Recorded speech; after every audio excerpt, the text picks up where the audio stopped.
All right, Mr. Maestro. Access to this webinar is for educational and informational purposes only. Consult a licensed broker, a registered investment advisor before placing any trades.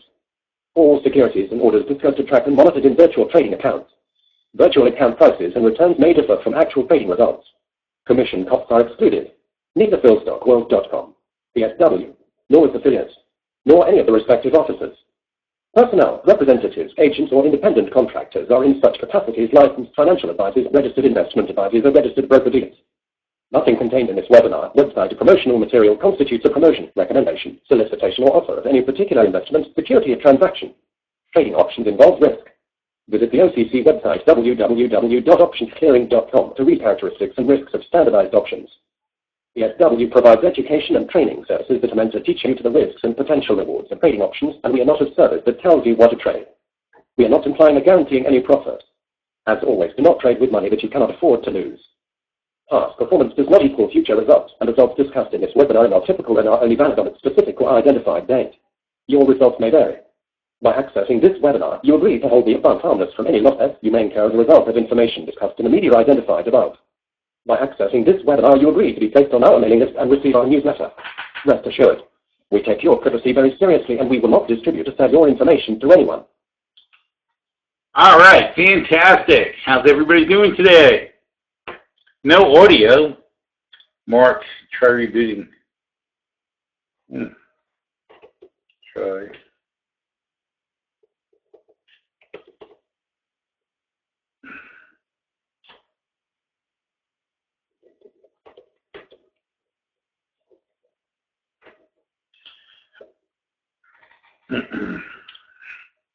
Working here. Ooh, good pun. Okay. Let's see. All right. So where are we, guys? All right. First things first. Wait, there are no first things first. All right, we're good. No, we're in good shape. Everything's good. Okay. So first things first is the futures, and let's see how we're doing. We have a wonderful opportunity right now at the start of the seminar. You can do a better trade than I did because I've been working into my trade on oil. I started down here. That didn't work out. I added another one here. Then I added a couple around here and another one. So now I have 5 short with an average of 51.82. All right. So hopefully we'll come back to 51.82 and I can go back to, I mean, frankly, I like having 5 shorts. I tell you, it's going to break my heart to sell these. I mean, look, my lot size is quite large, so, you know, I'm comfortable with 10 to 20 shorts. The proper thing to do, of course, if you're trying to trade a low amount of contracts, is get back to 1 or 2 when you get even. You know, so you don't want to carry that many contracts. But in my case, I do want to carry a dozen short contracts, especially if they're going to give them to me for $52. So that's why I was just like, you know, on the way up, I'm just adding contracts. I'm like, oh my God, are you kidding me? I get the short at $52? I mean, they're nuts. So Brent's up here at 53, and I'd like to see Brent fail 52.50. That would be a great sign that we're going to correct. Now, here's the thing about the oil is, what do you call it? Petroleum. The Petroleum Status Report. Check this out.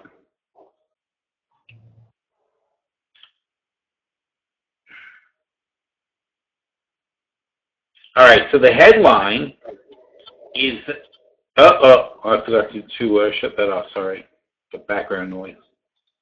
You are now muted. All right. So the headline was, crude inventories decreased by 5.2 million barrels, and that's what they report, of course, in the news, but gasoline increased 2.5 million barrels. So, you know, look, the refiners can open the barrels of oil and refine them, but if they end up going into the pile of manufactured gasoline, that's really not using any inventory, is it? So half of this is wiped out already by the bills here. Distillates were down, though, okay? So net, you have a 3 million barrel net draw. But look at this. Imports average 6.9 million barrels a day. down by almost 1 million barrels a day from last week. Well, obviously, if you're going to import that much less fuel, if you're going to import 1 million barrels a day less oil, that's why you're going to have a drawer in inventory. That's a lot not to import. So very funny. I mean, so basically that's the only reason that oil is encouraging looking to the bulls. Now, of course, they don't read into this stuff. They're not looking at these reports. So they have no idea what's going on. What was that trick? Control plus, right? Good trick, whoever did that last week. All right. So looking at the numbers, what do we got here? Input to refineries was down. Cap utilization was down. Lower refinery activity, in other words. Motor gas production was about the same. Distillate production was down a little bit.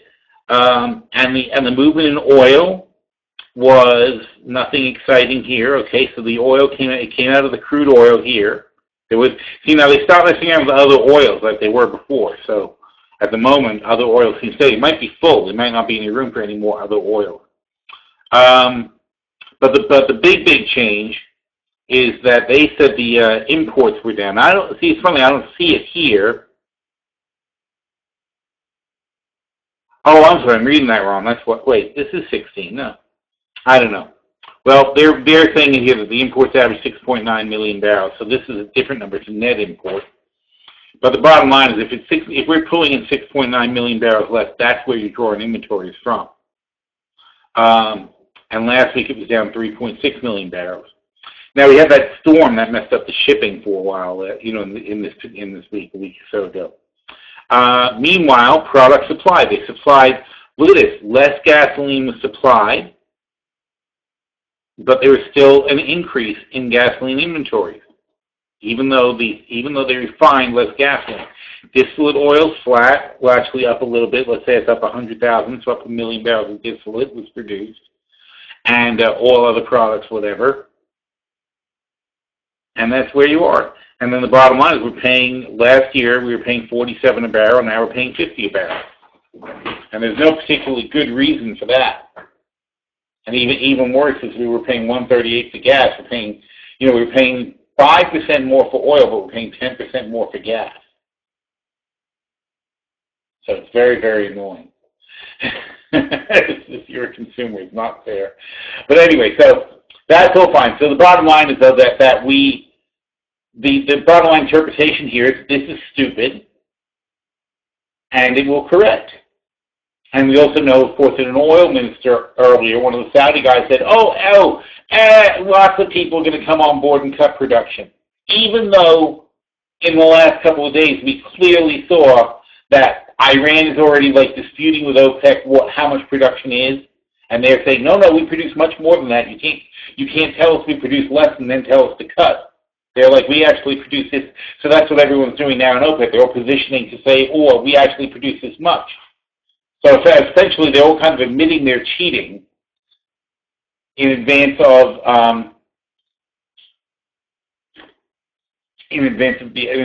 cutting back their production to a level that they should be at anyway if they weren't cheating on their production.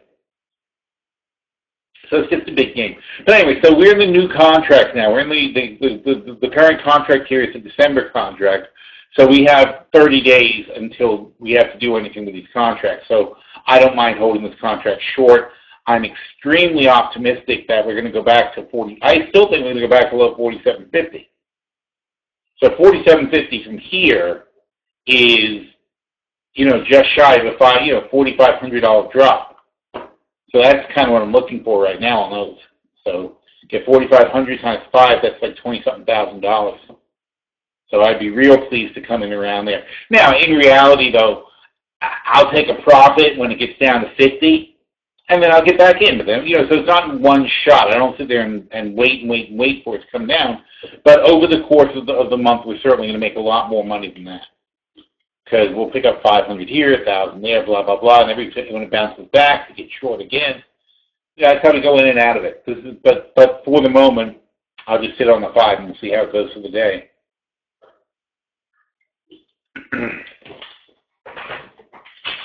A lot of times you get these pumps, though, we don't really get a drop-off until after tomorrow's natural gas inventory. I think a lot of people are expecting to see some demand in natural gas.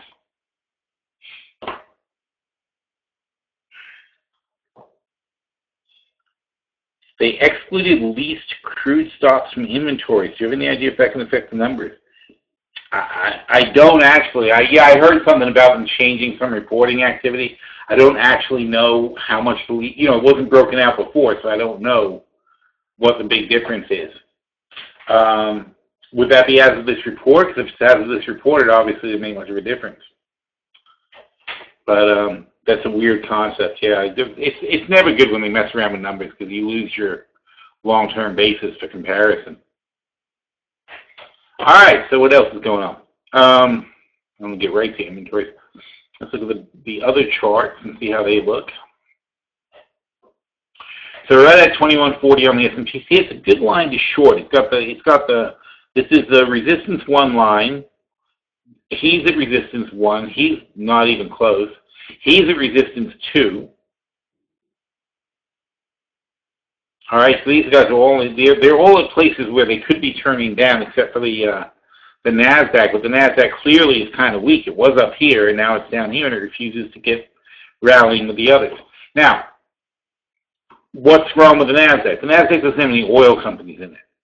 So that's a problem for the NASDAQ. This rally, you got Exxon and Chevron. Let's take a look at the Dow components. You'll see what happens in the Dow. Well, I don't even do that anymore.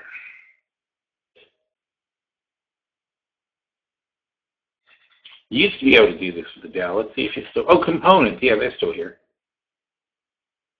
The new Yahoo is so annoying. So here's our components, and of course they're not sorted by alphabetically for some idiotic reason. Here's Exxon, 71. That's not a big deal. So Exxon's up 71. Chevron up 148. Okay, so the two of them together up 2 points. So they're adding about 8.5 points per dollar. So they're adding about 16 Dow points. But look at Goldman Sachs is really our star here. Goldman Sachs is adding 2.5 points. United Health adding 2.5 points. Intel is hurting us. That's a big hurt from Intel because they're not even a big stock. Wow, 6.25%. And otherwise, no one else has made a big move. There's not a single dollar move in any, not even 50 cents up here. So really, really calm until you get to these guys. Boeing's adding a bit. Travelers, Visa, Procter & Gamble going the wrong way. Chevron, Goldman, United Health, American Express, and Intel. Those are exciting guys on the Dow. So whenever you want to see what's wrong with the Dow, if you want to see, sometimes it's really obvious what's moving it. But in this case, what do we have? We have Boeing up, Travelers Insurance is up, Visa's up. There's no theme to those. Procter & Gamble is down, Chevron up, which we know from the oil. Goldman had good report, UNH had good report, and American. Oh, by the way, I like American Express down here. They got really whacked around from that Costco thing. But they cut it because the margins weren't there. They wasn't good. There's nothing wrong here. Here's them losing Costco all last year. Okay, it really isn't impacting. It impacts their revenues and it freaks people out, but it's not really impacting their bottom line. Okay, so that's what people should care about if they're going to value a company.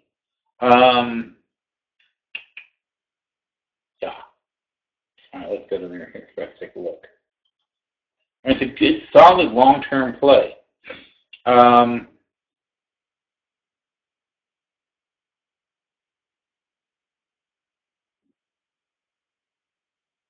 See, everybody else is coming out reward cards and this and that, but look, the bottom line is $34 billion here, $35 billion here, $35 billion here. So, they don't grow, but they're not shrinking. And here you go. You're on track for another 34. This company's not going anywhere. Now, what are they dropping to the bottom line, though? That's what's more important. Here is $2, $3.5, $4.5 billion So give them another 1.5, so call it $6 billion in profits. Okay, now that $6 billion, don't forget, on $34 billion in revenues, that's like 20% dropping to the bottom line. So that's thing number one I'm going to like about these guys. Thing number two is they're only priced at $56 billion, and they're dropping $6 billion in profit to the bottom line. And they pay a 2% dividend. How could you not like this? Their PE is less than 10. They have the most stable earnings you'll ever see. 34, 35, 34, 5.5, 6, 5. You know, like they're going to earn $5-6 billion every single year. Now you say, oh, there's no growth. I don't care. This is the thing. And keep this in mind about options. We don't care if there's no growth. We just don't want them to go bankrupt. Anything other than going bankrupt, we can make money on. So as long as we know a company is stable, with American Express, we can go like this. We can go AXP. So they're at 61.30. We don't need the dividend. It's only 2%, so it's not a big deal. 61.30. We set up an artificial. So let's say, okay, I'll buy American Express if it goes below 50, right? Another 20% down from here. I'm in. So we sell these $50 puts for $466, $465, let's say. So we sell those guys for $465. Hang on, keep track of this so somehow I lose track when I'm talking about these things. Good old paper. So $465 for the $50 puts. Oh, that's a nice pen. Okay. It's like, wow, I haven't written anything down my hand in ages. And then buying, so this is what we call an artificial buy right. In other words, instead of buying the stock, we're going to set up an artificial ownership of the stock. We're willing to buy it for 50. We're going to collect $465 because we're willing to buy it for 60. Then we're going to we're going to buy, we're going to buy. Well, they're at 60. Now we have to look at our projection. What do we think American Express is going to do? I think American Express is fairly valued down here at 60, so I think over 60. All right, but just to get over 60, I also think they're going to have a trouble getting over 70, though. So somewhere probably around 70 is going to be tough for them to get over. Not that they can't go to 80 or 90, but I don't care. I think it'll be easy for them to get to 70. That's the key to this thing. So what we're doing is aiming for 60. Now let's see, if we buy these guys, see the spread is 13.90, which we'll call 14, and 15. So let's say 14.50 is in between. So we buy those $50 calls for 14.50, and we sell the $70 calls for 4.50. 4.50. All right, so that's net 10 to make it easy. So this full call spread, the 50-70 spread by itself comes in at net 10. That American Express is a 61.42. So if you're buying the 50-70 spread for 10, and American Express is at 61.42, it means your $10 spread is $11.42 in the money. So you're getting a 15% bonus just for buying the spread. And why is that? Because we're selling a lot more margin than we're buying. When we buy this deep in the money call, we're not paying a big premium for that. We're paying $54.50 when we buy that for $14.50. But when we sell the 70 premium and we sell that for $4.50, all of that is premium for him. He's got his old premium because American Express is nowhere near 70. All right, so that gives us a $10 upside at 70. Now, that $10 less the $465 we collect here leads us into $535. So now we're in for $535 on this spread. And the worst thing that can happen is American Express goes below 50 and we're forced to buy it for $50 plus the $535, assuming we lose the whole thing. But plus the $535 we put into the spread. And that means our net would be $55.35, which is still 10% off where they are now. So the worst thing that can happen to you on this trade is you own American Express for a 10% discount. The best thing that can happen to you on this trade is you make $14.65 if American Express gets to 70. Now, you can be fancy since you own it like that. You can be fancy and you can sell because we don't expect American Express to go flying. So you could also say, oh, we're at 60. By January, they're not going to get to 70. They're not going to get to 60. They're probably not going to even get to 67.50. Let's say they do get a 10% bump. So you say, okay, I'll sell the January 67.50 calls for 70 cents. Well, if you sell those, don't forget your basis on a 2-year spread is only net 535, right? So you only paid 535, and here you are in 3 months collecting 70 cents back. That's like 15% in 3 months back on your money, while you wait to collect your $20. So you're going to make, if all goes well, you're going to make 300% on the long position, and along the way you can make 15% a quarter, which is 5% per month while you wait. All right? And the only thing you have here, don't get it, but you are obligating yourself to buy American Express. So when you sell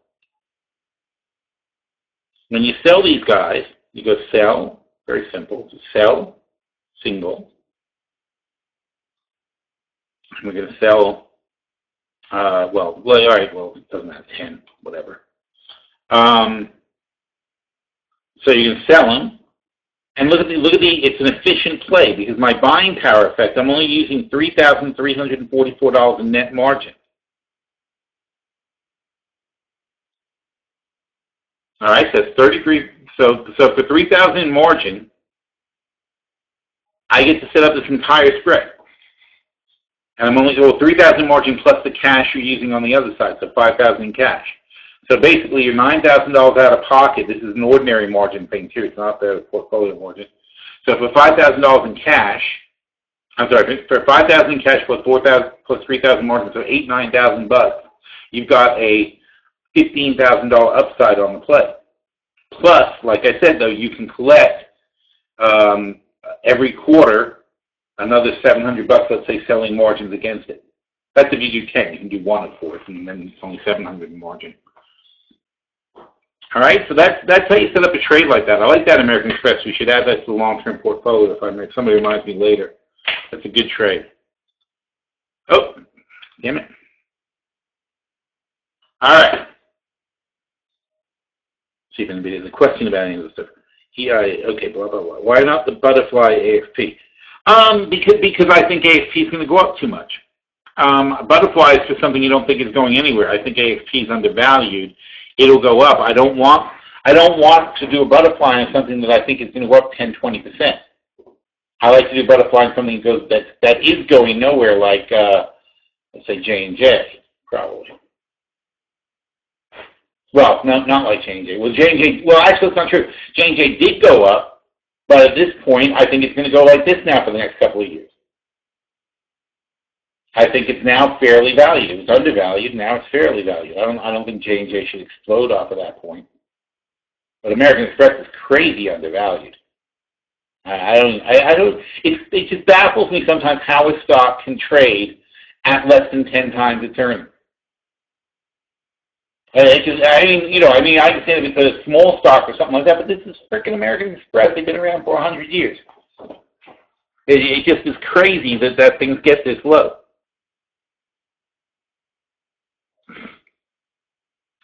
Oil annoyingly will not go down. We have an hour until the NYMEX up. The S&P is going higher. That's not good.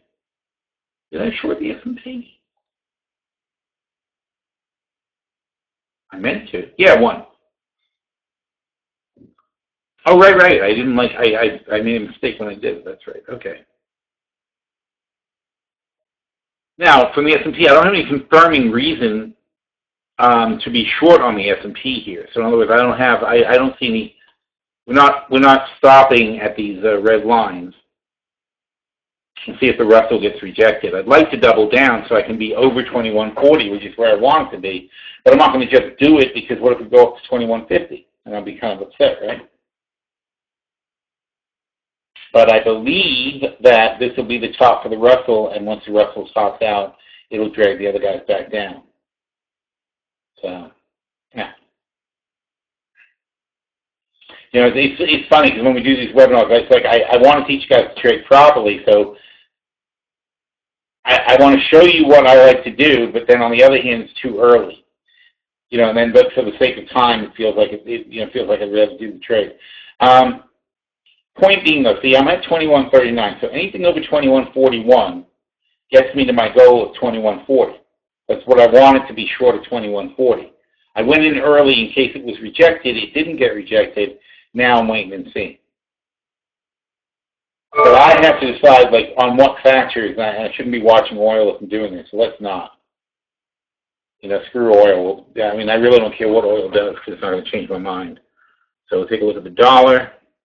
Dollar's moving up. We'll take a look at NQ.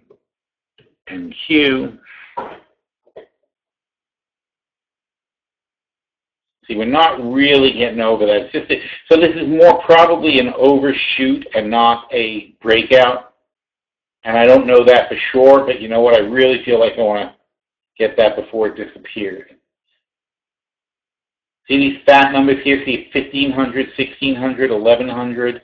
That's a lot of selling pressure. Although, you know, there's some big sellers, there's some big buyers here too. But this is a lot of selling pressure. You got to respect these guys. So I think that I'll be lucky to get into this price. So now I'm one of 241 people waiting to see if somebody will buy, will sell, you know, will let me take a short here.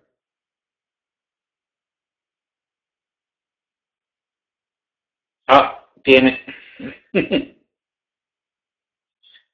See, now I was greedy because I not only didn't get this, but now I'm not getting that either. Damn it.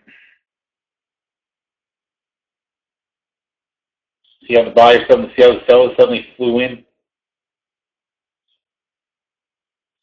All right, so let's all right, I'm going to put one in there. There it goes, that one filled.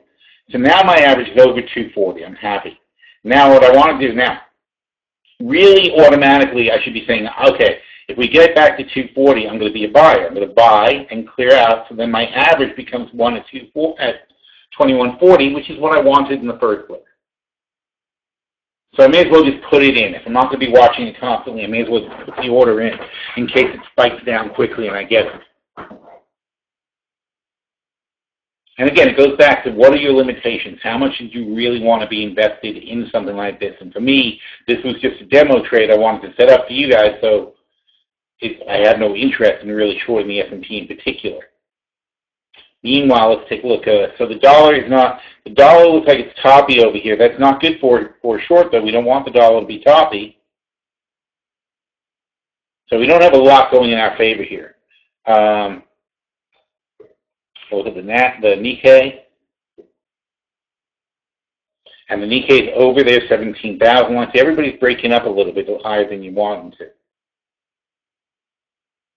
So we'll see what happens there also. The most exciting one is the Russell. I mean, this guy, if he turns down, he can pay off really, really fast. He can give you really good payoffs really fast. But I just want to do the S&P because I wanted to make this point about, again, it's a scaling point I'm trying to make here. I'm not trying to make money. I'm trying to just show you guys how adding that contract there took my 21.39 up to 21.40. So my average is now 21.40. That's scaling in. It's laddering in. See how it works like a ladder? I'm on this rung, I add this rung, and that puts me into this average. So now, if I get a little sell-off here back to here, then I'll have one here. Then if I go to 21.43 and I add one, then my average will be 21.42, way up there. Or 21.41.50, sorry, right here. So you just keep climbing, you let it go. You know, you keep moving it, but you also keep getting out and back to one. And then when you get a little bit more research, you get back. This is, of course, obviously, if you think the market's toppy, but you don't know where it's going to stop exactly.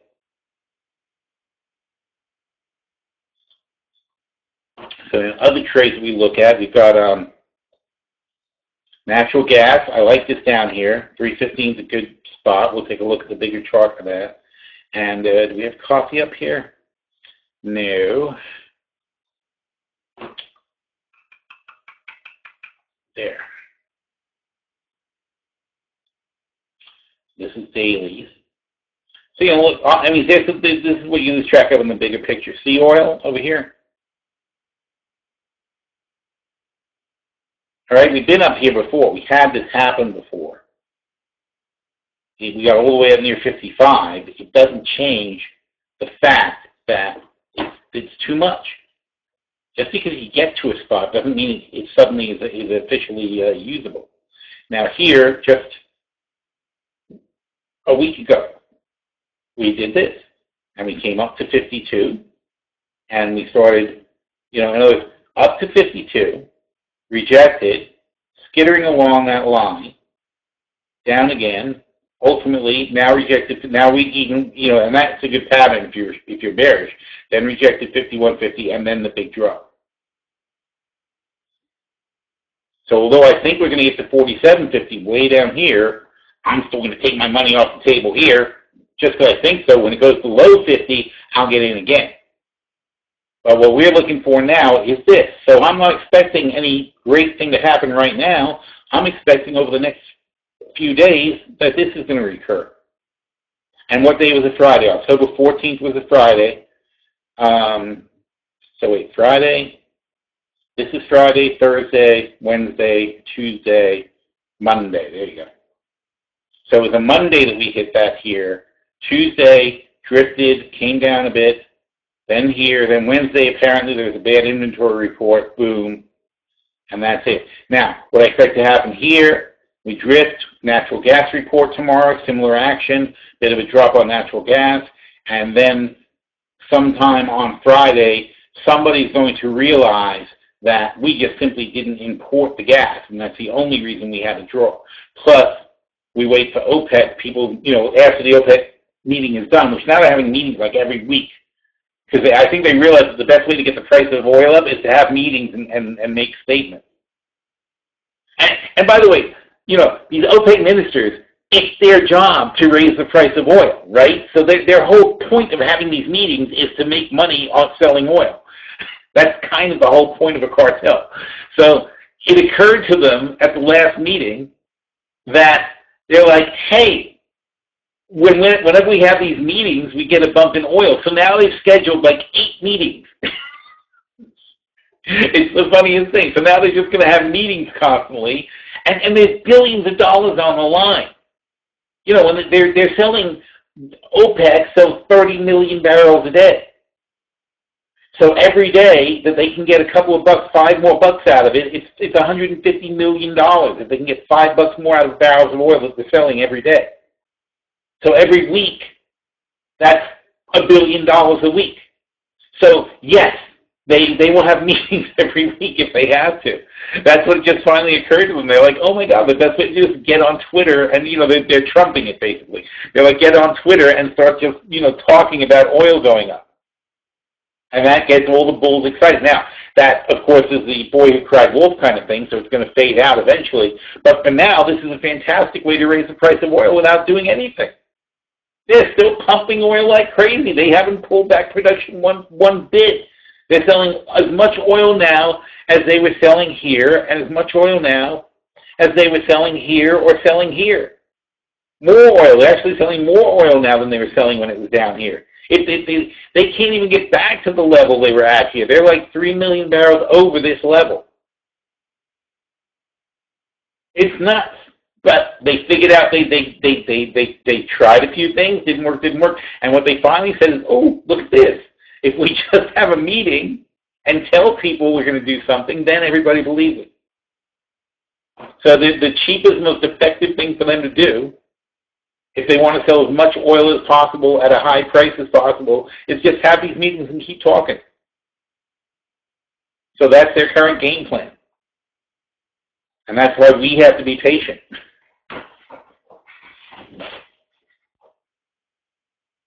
Cost. Call until Black Friday. Your opinion, please. Well, that's a really short set. You can write more. It's not Twitter. You can go further than that. I don't know. I don't know what that means. Black Friday, like this, Friday after Thanksgiving, call. I imagine you want to have a call at Costco, a long call. You want to go long Costco into Black Friday. Is that what you're saying? Yeah. Okay. So, question one, does that actually work? All right, so we go to cost. First of all, we have earnings in between, so you might want to look at that, although I think Costco does good. Oh, damn it. Oh, I hate the new setup here.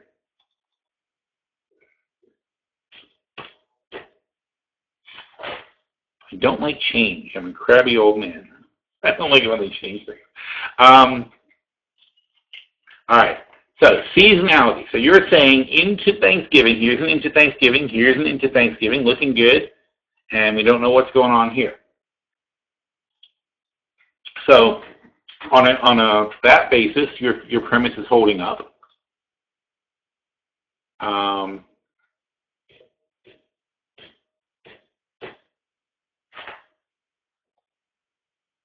Interesting that happened every single, whoa.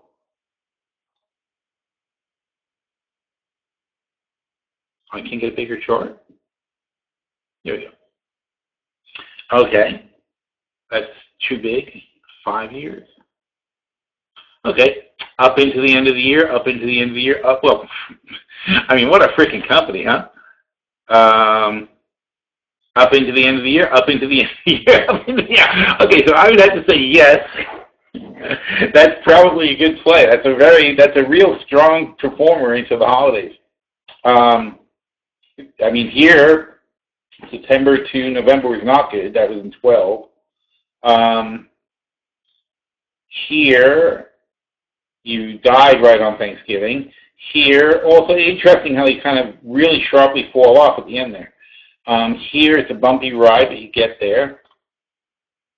So, yeah, I mean, given that they're back down in the middle of the channel, in the middle of their range, for the last 2-year range, given that the holidays are coming up, I would say, yeah, I'd say it's a high percentage play. All right, so how do we make a high percentage play? First of all, we see what it's going to cost us to play Costco. Now, one thing I see already, though, is I don't want to be stuck. I can't do a bull call spread because it moves too quickly. You got to cash it when you can. So, you really want to be out by Thanksgiving. So, all right. So here's a question. I always want to check these kind of stuff. So, when exactly is the November expiration?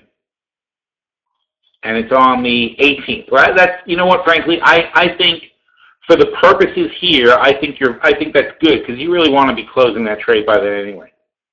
So, November is a good time. Costco's at 149, and the 150 calls are 250. Now, the 145 calls are 580 or 575, whatever they are. But anyway, that's got real low premium. 575 means you're paying 150.75. You're only paying $1 in premium for that one. If you buy these, you're paying effectively like $3 in premium or $2.75 in premium on these. So do you want to pay $1 in premium and tie up $5.50, or do you want to pay $2.50 in premium, $2.75 in premium, and tie up $2.75?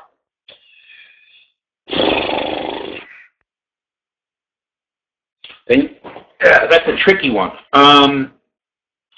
Your percentage gain is you're going to gain the same amount pretty much on both of these guys. So, you know, they're both going to go up about the same percentage as it moves up. So I think on the whole, because if it goes down, obviously these are going to hurt you more than these. So I would go with these guys. I would go with the November 150 calls that are $2.50.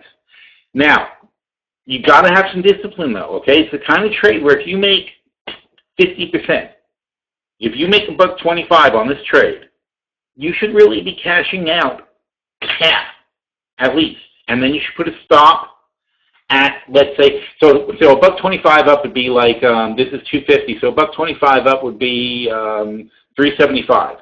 So at 375, if you take half off the table and then you put a stop at like 325, okay, you lock in a nice net, okay? Your average is like 350, which is $1 profit, which is like 40% on that trade. So, okay, so you lock in that when you get to 50%, by taking half off the table and putting a stop on the rest, you lock in a 40% gain. Doesn't stop you from making really nice money if it keeps going up, but I think you really want to take advantage of a spike and get back to some cash on a trade like that. But it is a good idea. It's a very good trade.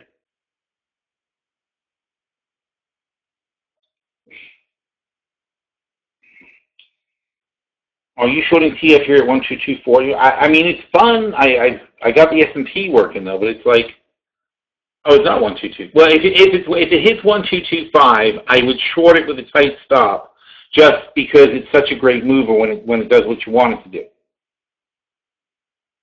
All right, so I mean, I don't like to have 10 trades working at once. It just gets annoying. I like 2 at the most, and otherwise I get too many. Otherwise, it's too many for me. Phil, I found that the S&P, and especially because the 2 I have right now is oil and the S&P, and that's 2 different things. I like to look at everything. I like to look at the related items to each, and you can't do that because with oil, I should be watching Brent and the dollar and the price of gasoline and maybe one of the other futures contracts. Get like natural gas or something like that. With oil, you want to watch other petroleum products and watch the currencies. With the indexes, you want to watch the other indexes. It's a different thing that you're looking at. So it's not a good mix to mix those 2 things up. They're very different sets that you want to watch. Now, if I was using my other monitor, it would be easier because I was on one monitor, I'd be shorting oil and looking at oil, and one monitor, I'd be looking at the S&P. But as I said, though, in this case, I don't really care what oil does because I've got my 5 and I'm fine with that. And frankly, if it goes to 55, I'll certainly add 5 more, maybe 10 more at that point. Because I'd want to be short oil at this level, at this time. So that one is sort of a conviction play. The S&P is not, though. The S&P, if everybody's breaking up, then it's going to go higher, which it's doing right now. So I don't have a lot of conviction on the S&P. But let's see. All right. So that was my buyback, and it never happened. My average is 1240. If I go another one at 1242, I'll average 2141. I'll average 2141. But I don't have any particular reason. Here's 2141. I don't have any particular reason that I want to add 2 more here just so I can get my average up to there. That doesn't make any sense. So I'd rather wait to see if 43 gets hit. Add 1 more. The 1 more at 43 will make my 3 average 2141. So if it's going to go up, and then also, by the way, because if I'm waiting for 43, at least I'll see if the Russell goes up to 1225. So I'm going to give up on the Nikkei. That's not worth watching right now. And don't forget, I was worried about the dollar being weak. So DX. See, this is my biggest concern. I'm worried the dollar is going to pull back because it's kind of toppy at 98, and it has been toppy at 98. So if that's pulling back, that's not good for shorting the indexes at all. And the Dow broke over their little thing, which was our strong bounce line, I think, is the 18150. So everybody's kind of breaking up over the line. It's probably not good to even be short on the indexes right now. And the only thing that sort of tempers that is that the indexes are up because the energy sector is up, and the energy sector is up because the oil's up, and oil's up for bullshit reasons. So, so that could all reverse very quickly. It all reverses when somebody intelligent figures out that the imports, the lack of importing oil does not equal demand for oil. It equals a lack of importing. And as I said, I expect these guys to curl back first, and the other guys hopefully will follow. So we'll see what goes on.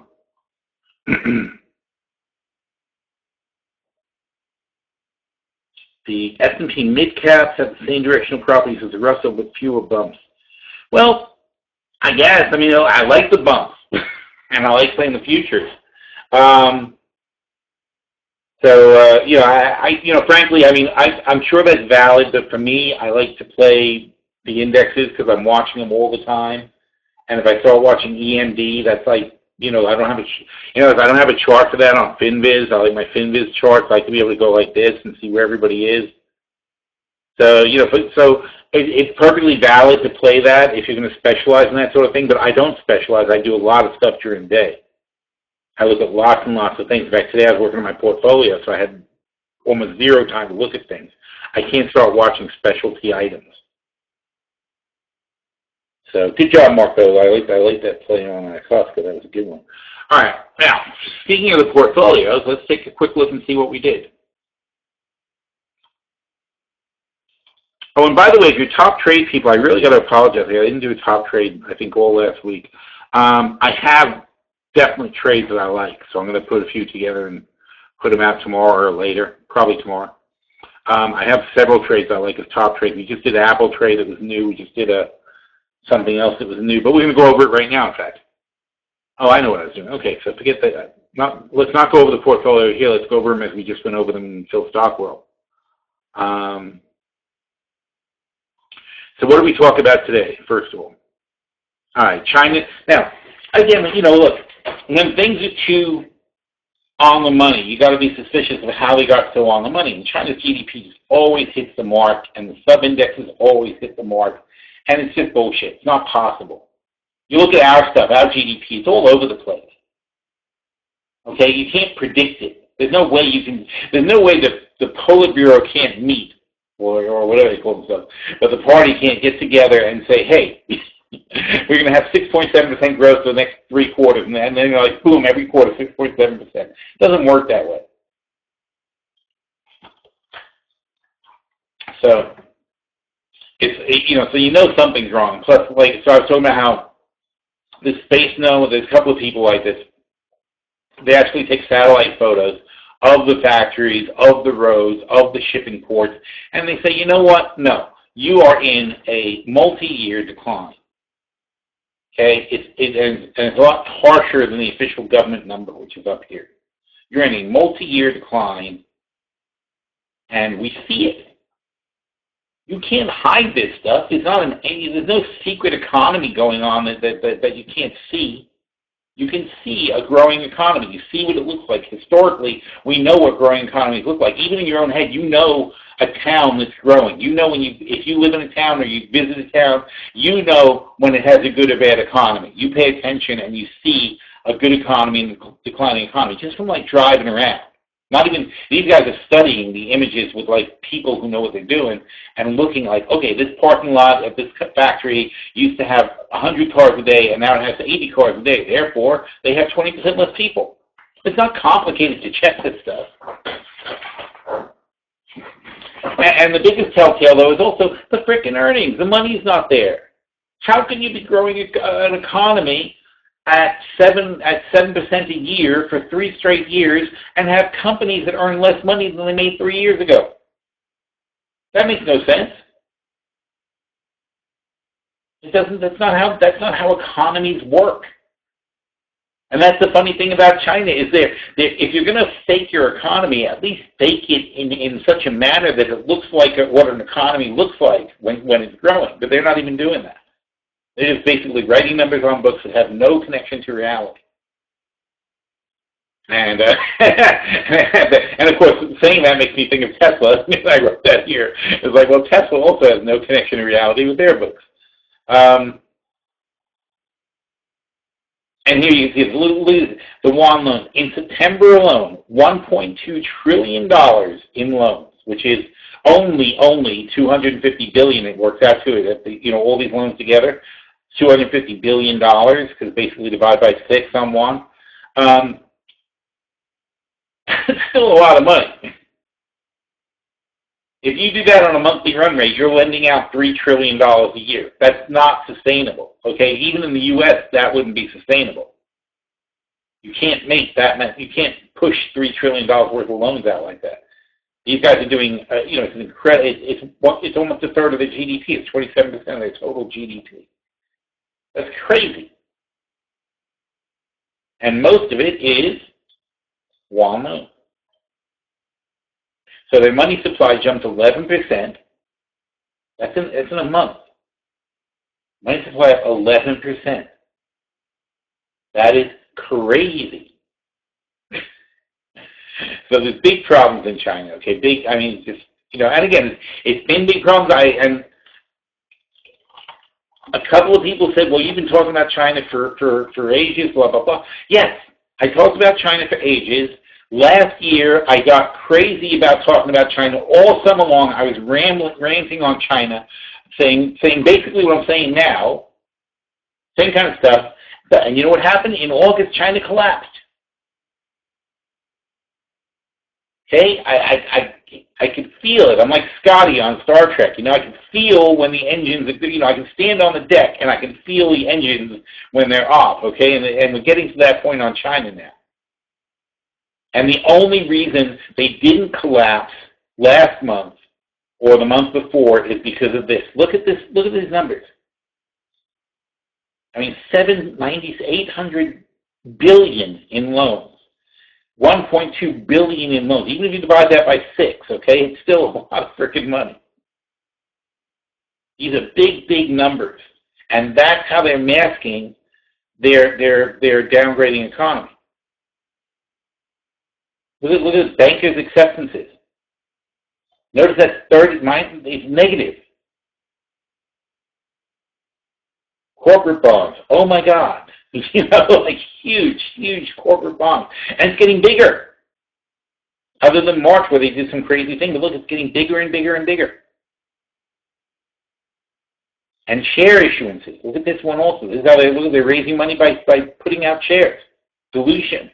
81, 56, 95, 107. It's like, oh, they'll take 107. How about 115? 115, really? Do 115 again? 107, 136? Why not? Yeah, let's just keep bumping it up 10, 20%, whenever. It's crazy. It's completely irrational behavior, and nobody cares. Because if you start to question China, the whole thing starts unraveling. And then we also talked about oil, and we talked about the barrels. And as I said, they got the barrels under control.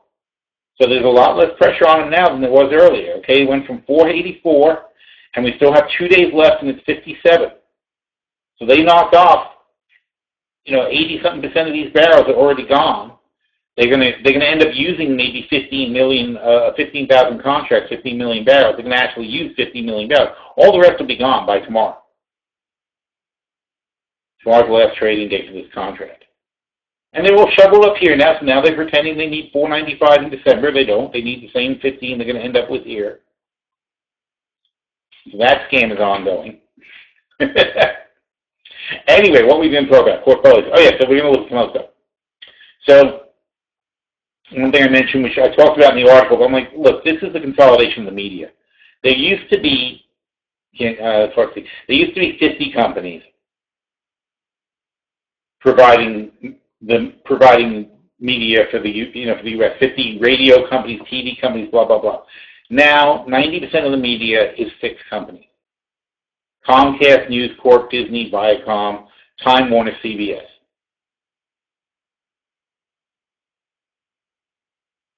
You get your information from less and less people every single day. Here's a chart of it. Okay? You used to have 50 different people who would tell you what's going on, now 5. That is scary. Okay, because those 5 guys can go play golf together. You're almost down to 4. Once you're down to 4, it's basically 4 guys who can go get in a golf cart and decide what you're going to think for the next 10 years. So here's the headline petroleum thing. Here's Intel, which has a nice dip and is going to make a nice buy shortly.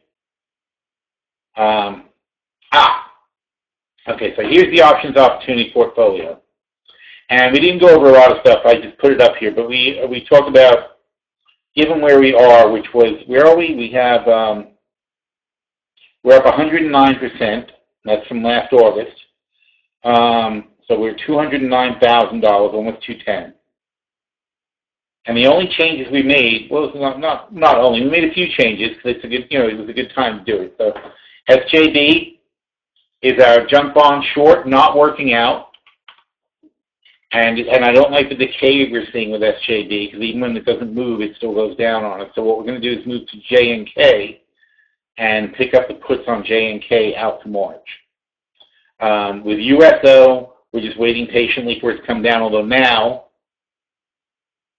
we'll see how it goes. Oh, they are pulling back a bit. Oh, see? Damn it. See, had I doubled down, I could have just gotten out with the even. Pulling back a little bit. We'll see what happens. Williams-Sonoma. We were waiting for 2019 to come out, so now we have a roll that we can take advantage of. I like them down here a lot. TLT, again. Oh, well, TLT hit our goal. Where's that thing? Oh, wait, I'm in fill stop work. Damn it. You tad.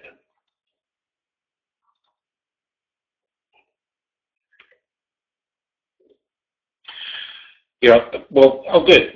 It's going up. So TLT hit our goal. Our goal was 133. So I said, this is a very, very important concept. So I said, look, we took a 140, 133 spread. Oh, I'm sorry, this is TLT. We took a 140, we bought the 140 puts, we sold the 133 puts. So our spread is $7. Now that TLT has hit our goal, the 140 puts are $8.50 or whatever they were, $8.40. So we cash those. By cashing those, we're getting $1.40 more than we thought we'd get. Okay? So since we sold the 133 puts and we have $1.40 more than we can get, that means we can be $1.40 below 133. We can be at 130, 160, which is, see this blue line? We're right here. We could be right there, and we're still good. Not only that, though, but if we do get lower, we can roll these to even lower, to down to these like 125, and we don't think TLT is going that low. We just thought it was going to go below 140 to 133. So just because it hit our goal doesn't change where we thought it was going to be. It's in the right place now. So by cashing in our 140s early and leaving the short 133 puts, we now flipped bullish on TLT. And why were we short here? We were short here because we felt people were not being realistic about the Fed raising rates in December. And I said at some point, people are going to realize the Fed is going to raise rates in December, and that will cause them to adjust their position on TLT. That'll bring rates up a bit, and our target was here, 133. At worst, I think 130. So now people understand the Fed will raise rates. It's baked into the pie, and now we went down. So there's no more downside catalyst, not between now and probably next March when the Fed might raise rates again. I doubt they're going to raise rates any sooner than March next year after this one. So if there's no more downside catalyst and the Fed is going to raise rates in December, the only thing that could happen is probably an upside catalyst. And if we have an upside catalyst and we end up, and these 133s expire worthless, then we've got our bonus money from the 140 puts we're selling now. So it's not that I'm bullish on TLT per se, but that I think it's now at the right price. So why should I not cash in my long puts when they're actually at a higher price than I would if I let them ride out until the end? It's tricky because I don't really want to be bullish on TLT, but like I said, also we could set a stop. So this is complicated, right? I said, look, we'll put our trust in the logic. We're going to sell the 140 puts. We're going to keep a stop on 5 of the 133 puts at 450. So even if we buy those back for 450, those 133 puts, we sold them. Where are we?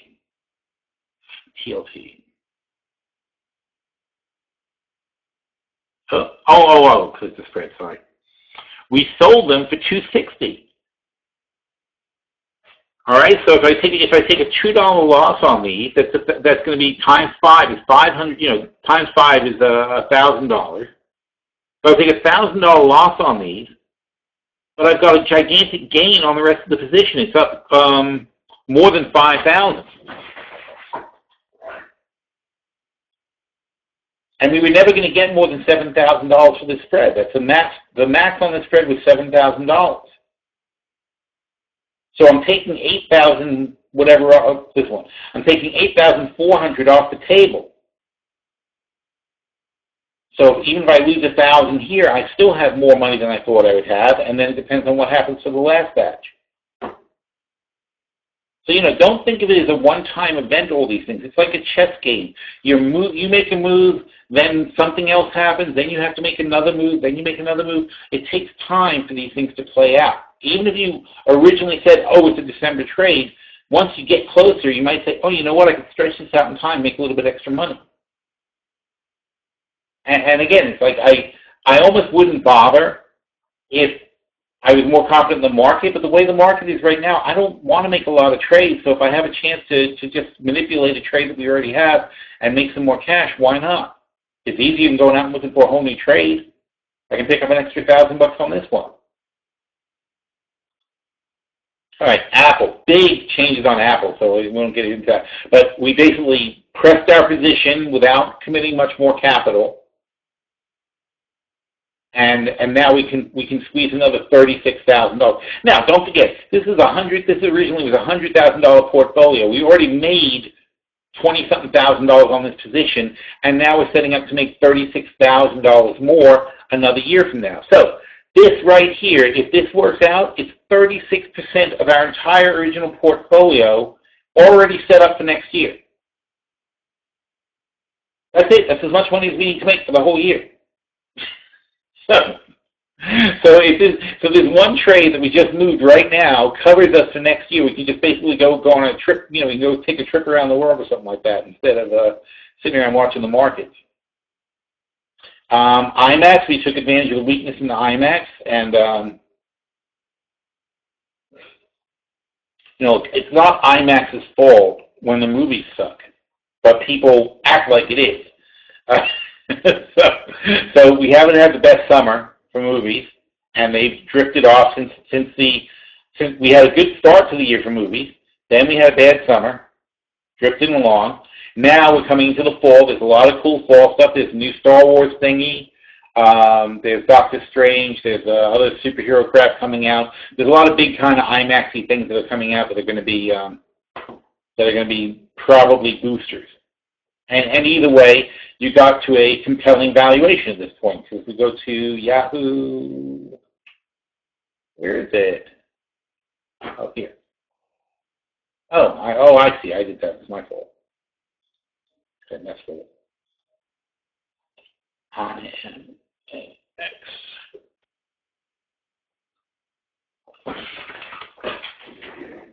All right, so IMAX is a growth stock. It has a high PE. And that's just the nature of their business, okay? As they expand, look at the revenue growth, here, from 290 to 373. And what are they doing now since then? If we go quarterly, so remember, that's 373. Here it is already. This is 400. In the last, I'm sorry, this is Christmas. This is moving on to 400, at least. So probably because Christmas is a big quarter. So if they put up another 90, they're going to be at 300 already. They add another 120, 150. They're going to be at like 400, 450-ish range. Maybe let's call it 420. So they're growing nicely, really nicely. And also, what you have to understand about their business model, though, is they are building these theaters, leasing the theaters, giving people deals up front to start doing the business. They make more money over time, and their revenues accelerate.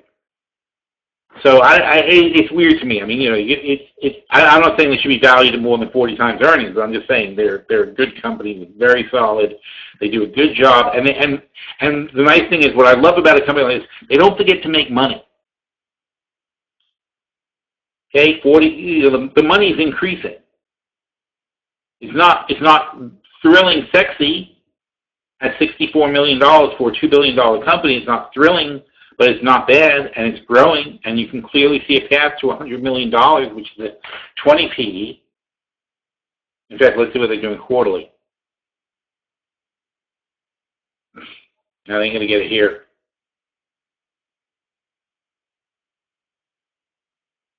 but they're going to be on a path to making $100 million. Their PE will be 20. They're still going to be expanding, and then the deals that they gave these, like they give people these theaters and say, okay, for the first 5 years we're only going to take this much, and that rewards the theater owner for putting in the theaters. But then after 5 years, their revenue starts going in. Plus, they get, as money inflates, as the ticket prices inflate, IMAX makes more money. So it's a nice little business. Anyway, so we took advantage of that to push that a little bit. Leibu, these are not trading right now, but this is what we're watching basically. So far nobody's been able to fill these and probably won't for a while. But these March calls, the funniest thing was, let's see, control plus. Look at this. Sometimes you see these things. Now you can't fill them, so it doesn't matter. But somebody bought one. Somebody bought this for $16.30, and somebody bought this for $9.40. Now we're talking about. Drag this over. So these are the 47s. These are the 33s. So if you buy the 33s for $9.40 and you sell the 47s for $16, that's a $7 credit on a positive $14 spread that you have. So as I said here, let's get back to a normal size. So as I said here, though, we're happy to pay a $3,000. We don't mind paying $3,000 for this spread or something like that. We're not, we don't really expect to get these prices, but it's so ridiculous that you may as well ask, right? If somebody bought it for $10.50 and that's still in the spread, I will offer to sell these for $13.90. There's a bid. Somebody's offering. Okay, so somebody's offering, so I'll say, sure, I'll sell you those for $13.90. At 47, they're way out of the money. If somebody's dumb enough to pay that, then sell it to them. And we'll figure out the bottom part later. And then Exxon, we decided to move for more time, so we moved to the April spread on that one. So I still like them. I keep seeing them pop up here and there. They're testing, blah blah blah, and you just wait for Zika to start. People start freaking out about Zika again, and they can go up nicely. So we will see how that one goes. All right. So that was the options opportunity portfolio. It's in very, very good shape right now. Would you sell any puts on that cost trade? Didn't I say that? I'm so confused. But yes, I would. I mean, it doesn't matter. I mean, what cost? Oh, here they are. Okay.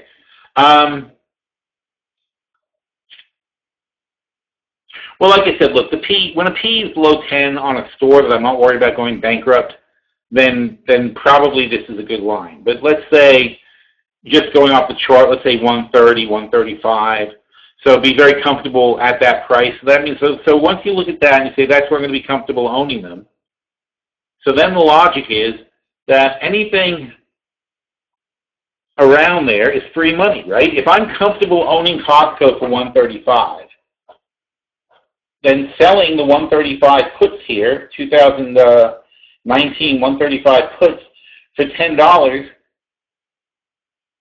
Here at 135, for $10, $11, whatever they work out to. You sell this for $11. That's $11 free. Where's my downside? They're at 150. I'm agreeing to buy them for 135. That's 10. So 10. So I'm saying I'll buy Costco for 10% off, and you're saying I'll give you $11 to make that promise. And I'm like, okay. It's such a weird concept. Short options, short puts are the weirdest things in the world. Because if you're a legitimate buyer of stocks, there is no reason in the world not to take advantage of this. Okay, I would like to own Costco for $100. That's like Fantasyland there at $150. Okay, there's a guy who will pay me $4 in exchange for my promise to buy Costco for $100. Why would I not do that?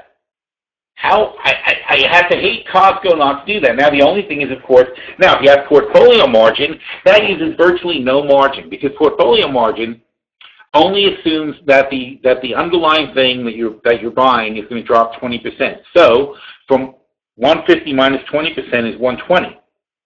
Okay, $30 up to 120. So essentially the portfolio margin, I'm practically at zero.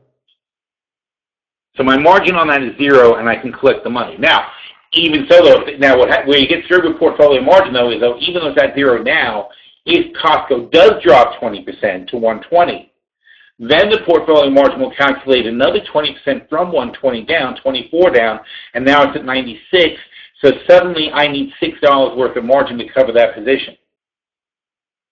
Okay, and there's something even worse than that, because if it's a big market sell-off and everybody's going down like that, then they may recalculate your margin. They may decide the portfolio margin is now going to be 30%, and all of a sudden, boom, you get a margin call all over the place.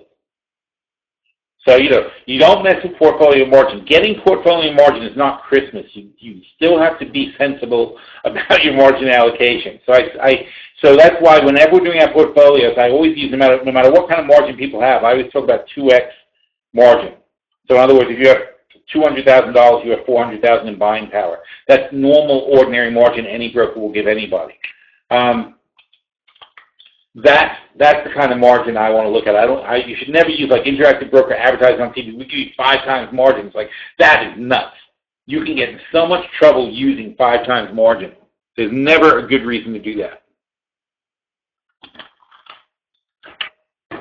So just out of curiosity, Costco, core merchandise, 45%. Core merchants, 21%. Membership fees, see, that's what I was wondering.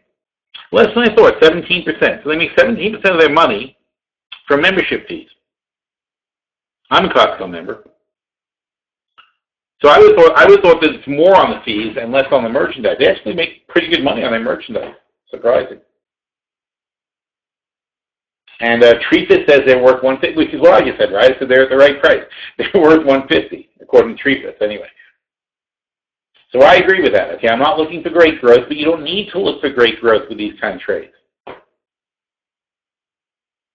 You don't. See, that's the great thing about it. When we pick a company, if we find a company that's a good company, that's solid at a certain price, we don't care if it goes up or not. That's not important. Going up is a bonus for us.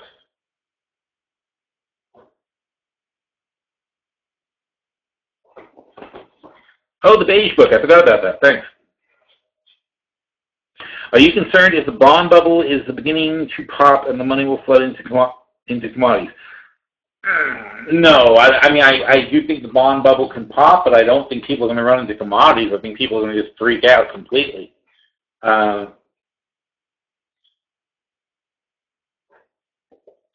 old... I know what you're talking about, because basically, for many, many years, people have been taught that money is stocks and bonds and commodities, and it flows from this to that, and whatever, and then there's these cycles. I think 2008 proved that was whole bullshit, right? Money went out of everything. Nobody was putting money anywhere. Money was getting under mattresses and into banks and whatever. It was like there was no money going to any stocks or bonds or any people just freaked out completely. So if any part of this wobbly sort of thing that we've constructed here starts breaking down, people are not going into some other thing, going, oh, it's time to buy commodities. That ain't going to happen. It's just going to be an overall big downtrend. So what is the Beige Book? We'll see in a minute. Are you planning to post the updates to the OP? We did. Yes, it's already been done. It's been the recent reviewed post has now a modification under it that has it. And plus, I made a comment about that, and you should have gotten that in your email or something. If not, you got to talk to Seeking Alpha about why you don't get an alert when that happens. Because my understanding is you should have gotten an alert. Any reason not to roll FCX short puts down 219 for credit? No, not at all. Perfectly good play. All right, so Beige Book. FOMC Beige Book.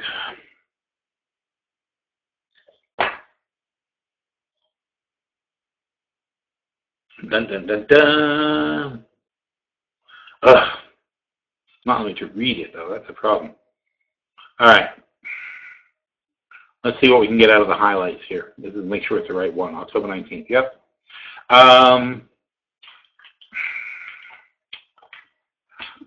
Reports. All right.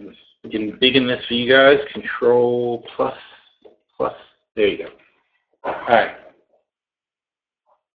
Economic activity expanded during the period from August to October. Most districts included modest or moderate expansion. However, New York reported no change compared with previous reports. The pace of growth. Now, by the way, when I read that, I have to think, because I've been bitching about New York, because I walk around New York and I see all these stores that are not filling up.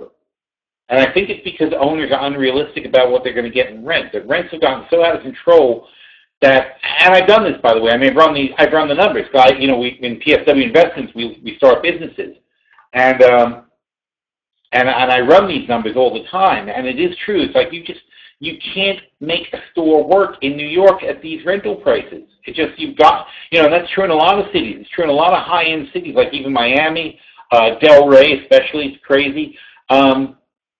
There, you get to these prices where it's like, I don't care how good your business is, you're not going to cover your rent. The rent should not be a thing that you have to be successful to make. That's not how businesses succeed. Businesses succeed with people. And the problem is when the landlords, when the property owners, when the top 1% evil bastard, whatever.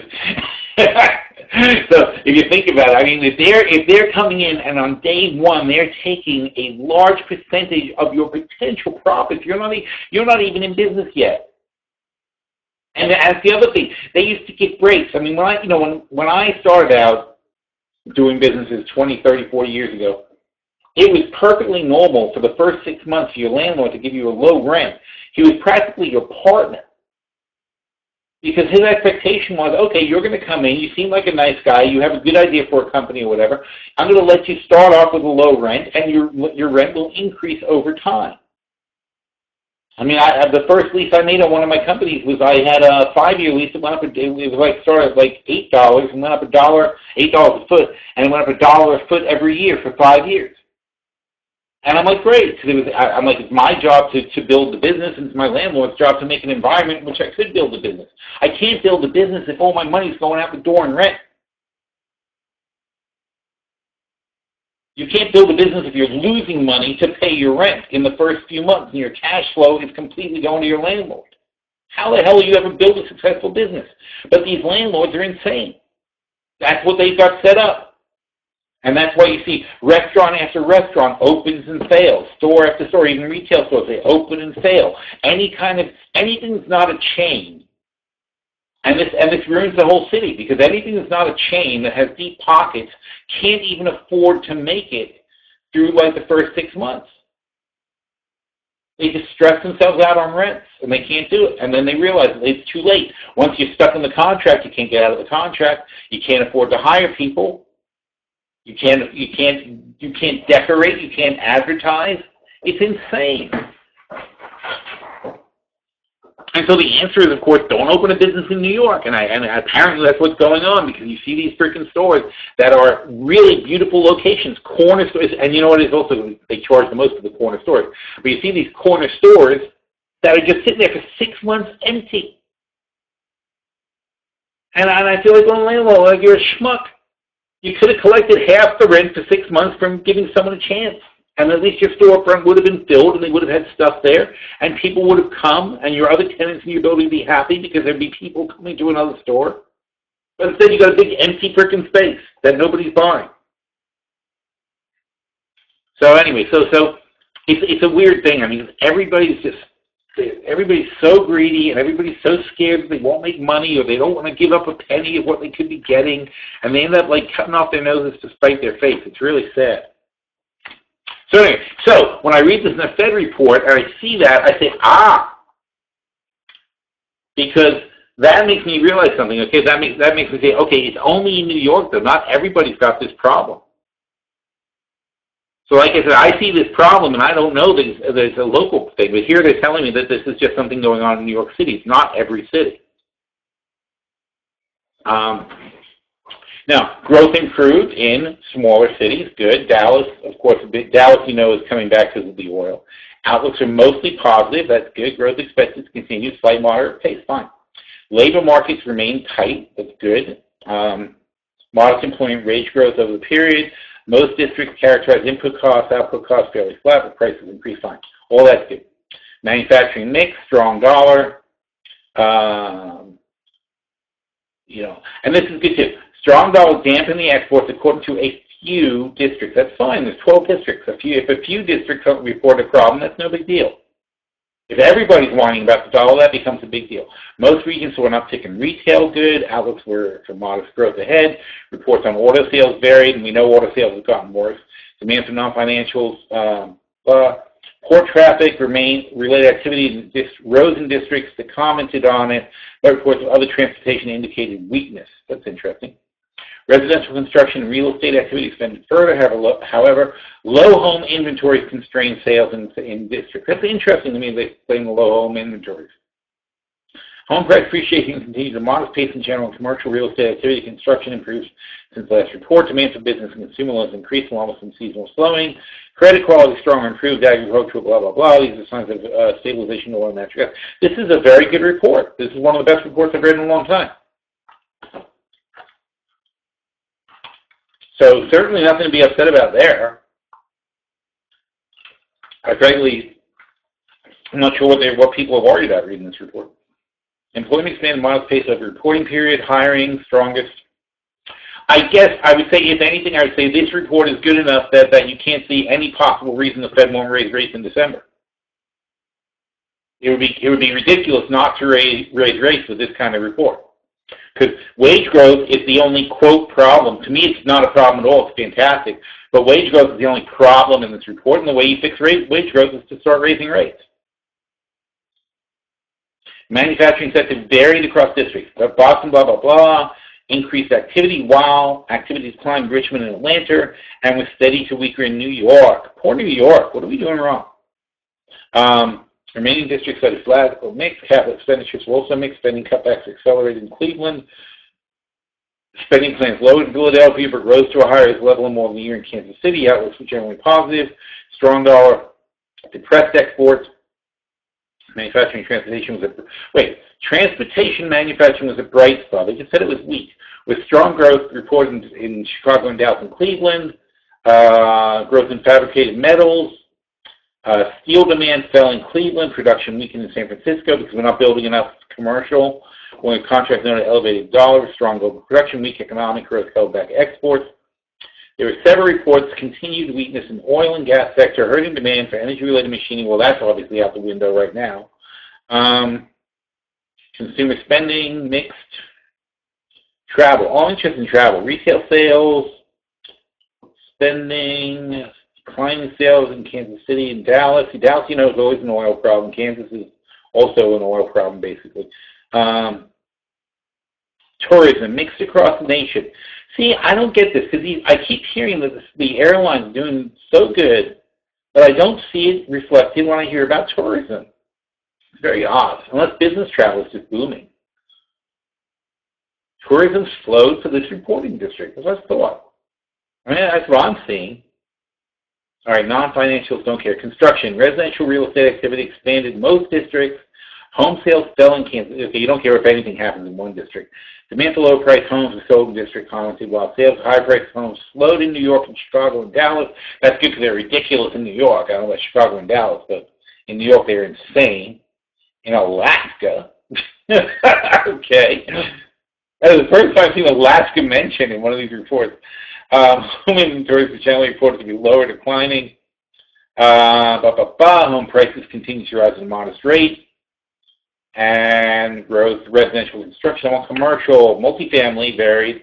They were building way too much multifamily. That's good. So that's strengthening apartments. There's just too many rental units being built. That's going to come back and bite them in the ass. Here we go. Commercial real estate leasing activity generally improved. Outlooks optimistic. There you go. Contacts and districts expressed concern about economic uncertainty. Commercial rents were flat to up. Vacancy rates were low. Houston.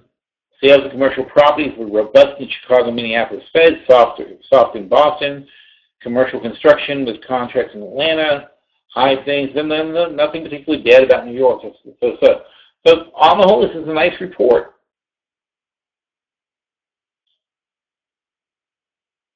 All right, so good. All that seems good, but the problem with a nice report like that is that it's the good news is bad news thing. You don't have a reason the Fed is going to not raise their rates. Oh, yay, look at that. Okay. All right, so back to our little thingies here. Active trader, right, okay. So,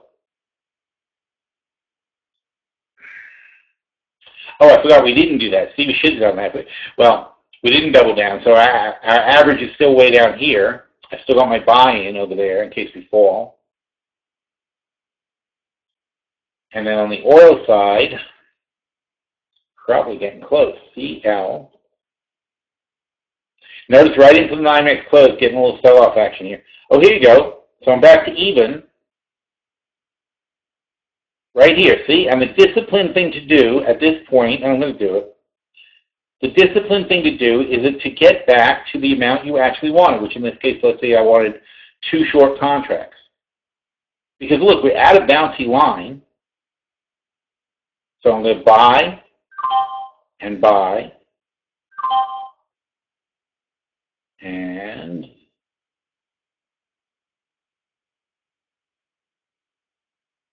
one more. Come on. Oh, it's running away from me. There we go. Always ask. Don't jump in and you're never forced to sell. So often you get to where you are. Now, this is messed up. What you care about is your profit and loss for the day. So right now I'm still down $70 a day, but that's fine. So now I have 2 contracts. My average is like 51. Well, this is wrong too now. See, it's like a last in, first out accounting. It's really messed up. But I know that obviously I'm about even at 51.85. So now I have to start tracking this in my head, that my break even is 51.85. But now I have a new goal. So now I'd like to be up at 52. So now I know that if we get up to 52.15, because I have a 51.85 average, if I sell 2 more at 52.15, I will then average 52. And that's where these pivot point lines are useful, though, because for short term, they're good technical indicators. See how we bounced right off that line? See that? I mean, really, really right off that line. So I think, and that's why I said you've got to be disciplined, okay? Even though I love having 5 short contracts up this high, there's still just the little tiny discipline of the bounce, because if I can get my average up to 52, and then I go back to 4 contracts, those 4 contracts with a 15-cent higher basis, that's $600 advantage that I didn't have now. And you always want to give yourself every possible advantage. And if it blows right through the floor here and it keeps going down, I'm fine having my 2 contracts way up here that I don't have to worry about. Then I can go to sleep tonight and not worry about my contract. You can't let greed overtake your trading, okay? This is going to be a small trade. I don't have a lot of conviction.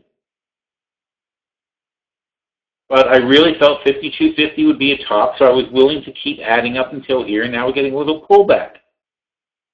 But it's so much easier to see what happens, because if this goes down to 50, it's still going to make $4,000. I mean, how much money would I really need to make in a couple of days? It's not an emergency for me to make $4,000. And the problem is people get greedy and they say, oh, if I can make 4, I can make 10. If I can make 10, I can make 20. And they're never satisfied. And if you're never satisfied, the only time you're going to take your trades off is when you lose your money. You have to learn to be satisfied to win. Otherwise, you'll never be able to take your trades off and go home. So now I'm even. So there's the official number right there. 51.82 is my average. So if it's 18 up to 52, that means 52.18 is where I need to double down to get to where I want to be. So basically in this trade now, unless it's at 52.18, I'm not going to be interested in doing anything. And if it goes down to, well, it doesn't matter what it goes down to, but then so as long as we're under 52.18, I have no reason to do anything. And if it does go to 52.18 and I do add 2, my average will be 52. Then if we go to 52.50 and I add 4 more, then my average will be 52.25. and I feel pretty confident that that will be a pullback too. So I'm very happy with this overall thing. And here you go, now we're positive, so we'll see what happens. Meanwhile, Mr. S&P still hanging on up there. But that's a discipline you've got to be for the future, okay? You can't. So we went from a $1,000 loss to a $100 gain pretty quickly. And frankly, I would almost rather it go up. I'm not going to be thrilled if it goes straight down. I'm going to say, damn, I wish I didn't sell those other three. But what I would most like to happen now is to bounce back up here, test this high again, and then go down. It's probably not going to happen. It probably is going to just go down. But that's fine, because these I could easily sleep on. You know, being 5 contracts short when you could get blown out by $2 and lose $10,000, that's not as much fun to have open.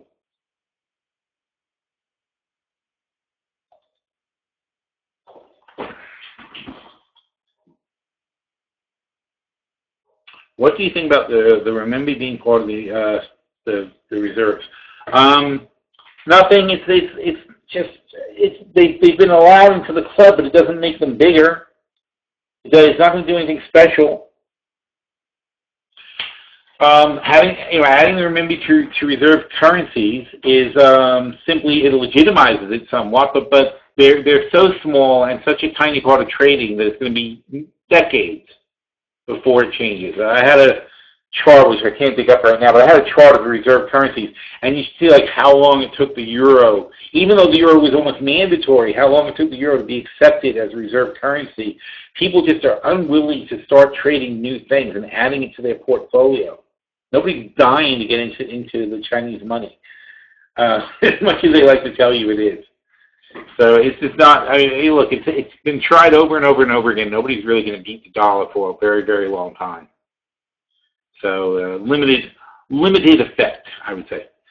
When are we going to go over with another portfolio, though? Hang on. Some oil stuff. Here's interesting. Really canceling my orders for bid-ask go low for all strikes. Okay.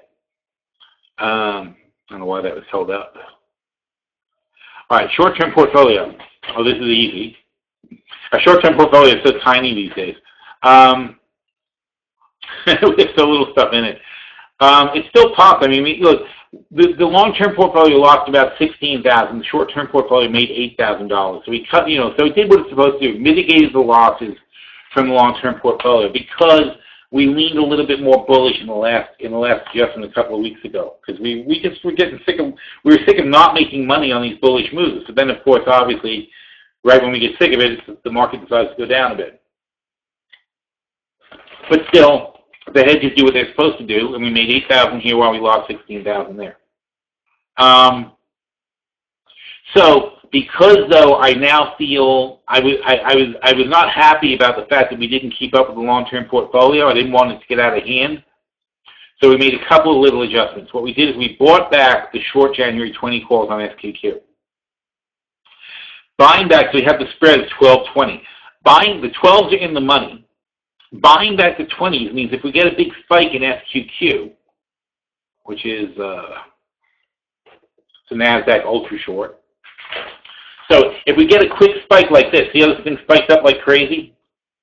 So if we get a quick spike like that, because we don't have the spread anymore, we'll be able to take advantage of it and get out. So if we get up to this line here, 1550, then our calls, which are what, 12s or 11s? What are they? Our $12 calls will be $350, which is up a buck or so. That's $6,000. We'll make a quick $6,000, and if it stops going up, we'll get out. After that, though, every dollar above that will make $6,000. So if we think we're done, if it was just a quick something and it goes back like this was, we take our $6,000 and we cash it in, and we set up for a new spread. But if there's a massive collapse, also not having a cover gives us no limit to our gains if something really goes wrong. So effectively we've increased our hedge, but also made it so we can quickly make a U-turn and get out of the hedge. Lebu, as I said, same trade as the other one. And then on TZA, we also did a move here with TZA, so we rolled to 100 of the longer spreads. And we're just basically doing a long-term cover now with TZA. So we shall see what happens, basically, on that one. Now, long-term portfolio, down 19,000. So you see, we're just covering a little bit less than half of what we lost on the long-term portfolio in the short term. Look at all these positions, wow. So very few changes, though. Most of the changes are actually bullish changes. ARR, we had to roll, so that's just a normal monthly thing, quarterly thing we have to do. Apple, like the options opportunity portfolio, we're taking a much bigger stake in Apple. CMG, we got more aggressive with our CMG because we think 400 is a really good bottom, so we bought back these 520 calls. Gilead, boy, I love these guys. Okay, so this is a great trade, and I like it as a new trade. And Twitter, we basically just we have these 30 puts, and we're rolling the 30 puts down to the 23 puts. Oh, I thought I changed that. This is a mistake. It's 2018. Wait a minute. So refresh this. There you go. See, I knew I fixed it. So it's the 2018-23 puts. And I like this. By the way, this is a great play. You sell the 2018-23 puts for $7.50. Okay, this is on Twitter. So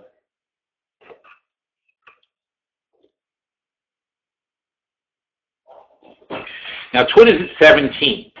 You're selling the 23 puts for $7.50. Okay, that nets you in at $15.50 down here. And the cool thing about it, though, is because you sold the puts, every single penny you make from here on up is profit. You have this is your bonus money down here. And as Twitter climbs, you make that money. Only if Twitter's below 15.50, you start losing money. But at 14.50, you only lose $1 because you collected $7.50. So if you have to pay them back $8.50, you're only down $1. So as long as Twitter doesn't go bankrupt, again, it's one of these situations. As long as they don't go bankrupt, you're in good position on this trade to collect that money. If they go back, and if they get bought out, the other nice thing about a trade like that is because Twitter might get bought, and if they do get bought anywhere near 23, those puts expire basically worthless, and we get all that money fast. Where is our Twitter?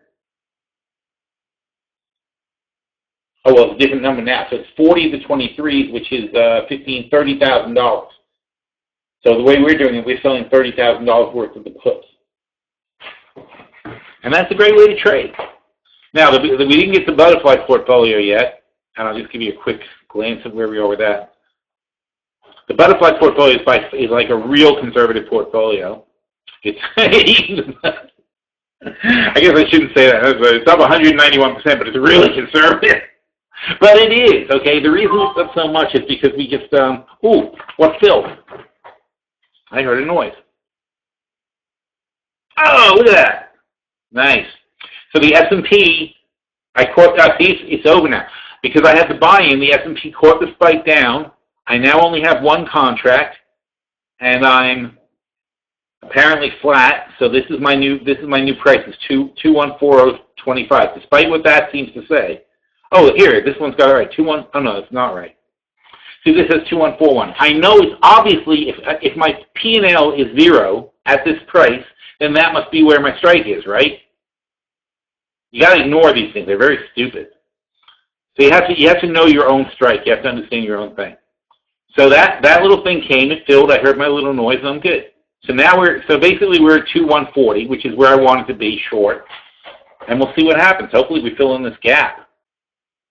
That gap's going to be good for 10 times, what is it, 50 per contract? So about $500. The $500 gap here if we fill it.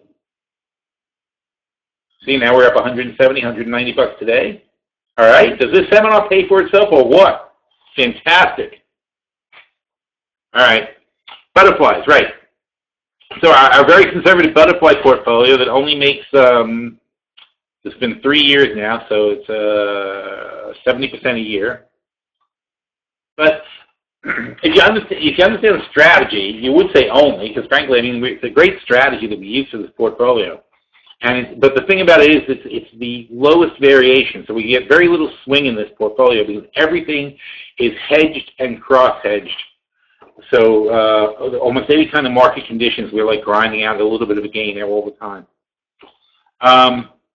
All we care about is October. Do we sell any October? So we have on GIS, we sold some Octobers that we'll have to deal with. Actually, they're going to expire worthless, it looks like. Microsoft, we sold some Octobers. We're going to have to roll those, but they're right near the money. That's okay. Target, we got a problem. We're going to have to roll out of that one. And that's it. So this is what's fantastic about this portfolio. It makes 5% a month very consistently, and there's only 3 changes to make all month. And then boom, back to sleep for another month. We don't touch it. Other than adding a trade, we don't really touch this except right now during expiration week. That's the only time. So you have to know when options expire. And obviously we don't sell all the same strikes all the time. So in any given month, there'll be 3, 4, 5 maybe that we have to do something with. And then that's it. And then we go to sleep for another month. It's my favorite strategy. I mean, it works so well for like laid-back people, retired people. And it also, the funny thing about it uses very little margin. Okay, we have $300,000 in cash. So we're using none of our buying power. We're using $100,000 in margin, and that's on a 3. So basically, now this thing treats it like an IRA. This is set like an IRA. So it says buying power 212. But reality-wise, with a $300,000 value, we have $600,000 in buying power, and we're only using $100,000 in margin. So we're only using 20% of our margin. And we are essentially entirely in cash. We actually have more cash. We have more cash than our portfolio is worth. We are 110% in cash. It's a perfect portfolio. I can't design a better portfolio than this. This is by far the best one. It's such a simple strategy that we run, and consistently every time we make these portfolios, it's consistently the same. It just grinds out about anywhere from like 40 to 60% in an average year. We're doing really good in this one because we made a couple of bullish moves. Like when we had a big sell-off in the market, we got aggressively bullish at the bottoms, and that's what caused it. And then when we got back up, we got a little bit more bearish. So we did adjust the portfolio a bit to be not as neutral as usual, and that's why we have the extended gains. But really, it's a very reliable 40%. If you don't do anything smart. But in this case, we did a couple of smart things, so we boosted the returns a little bit. So that's butterfly. Now, in reality, the LTP follows a lot of the similar things, but the LTP doesn't focus as much on selling short positions. In the LTP, we just try to be clever by picking good stocks that are good values, and we take advantage of them by using options.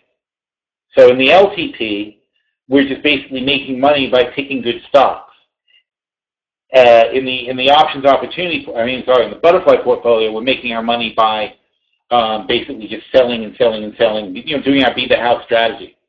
That is the embodiment of our Be the House strategy. Okay, we take a position, but the only reason we're even taking a position long is because we want to start selling premium as quickly as possible.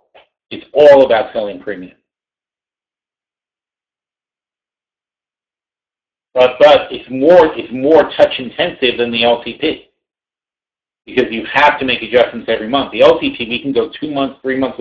If it wasn't for adding positions, we can go 3, 4 months without touching this portfolio.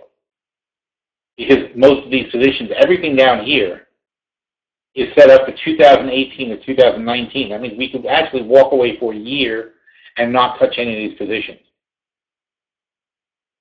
These guys, this section, the covered call combos, these are set up like the butterflies, except we own the stock. They're all dividend-paying stocks. This section alone pays $50,000 a year in dividends. Just this little piece of this portfolio. Damn, I didn't even know we still had those. Seadrill, I forgot about that. And here, these are the ones where I said, remember I said how mindless it is to sell the puts? These are all stocks we'd like to buy if they get cheap, so we sold puts. And how many puts did we sell? We sold, every month we try to sell like 4,000 or 5,000. So we sold 6, 10, 20, 30, 40, 50, 55, 55, 65, 70, 80, 90, 100. So here we sold $100,000 worth of puts. So these are, and that's in 21 positions. So we're averaging 5,000. That's good. That's exactly what I want to be. So we average a sale of $5,000 per short put on 20 different stocks, and if they get cheap, we will buy them, and they will turn into a bigger position, like down here. If they don't get cheap, we won't buy them, but we'll keep the put money, and we'll keep the $100,000. So over the course of 2 years, we're collecting $100,000 from our short puts, and we're collecting $50,000 in dividends each year, so that's another $100,000. So this portfolio is going to make $200,000 in 2 years on the passive side. That's a good portfolio. It started out as a $500,000 portfolio. It's $1 million now, but it started out at $500,000, and now we're making $200,000 a year passively. And then we get to mess around with the active investments. 17 right now. So basically it's half active, half passive, and we get $200,000 if we don't do anything. So there's not a lot of pressure to find bargain stocks, but when we do find bargain stocks like Apple, we can press our bets and have fun. And also, again, it's a low margin strategy. $1.1 million balance. And we have $900,000 in cash. We're using $500,000, $600,000 in margin. So we have basically $2.2 million in margin. We're using $600,000 of it. So about a quarter. So these are not, these are low margin strategies. They're not high margin strategies. We're not going crazy. We're not overcovering. We don't do that. Now, in the short-term portfolio, and the short-term portfolio's job is to protect the long-term portfolio. That's its primary job. The short-term portfolio can pivot on a dime. The short-term portfolio is massively in cash. Okay, out of $479 in value, $468,000 in cash, $11,000 in the net position value.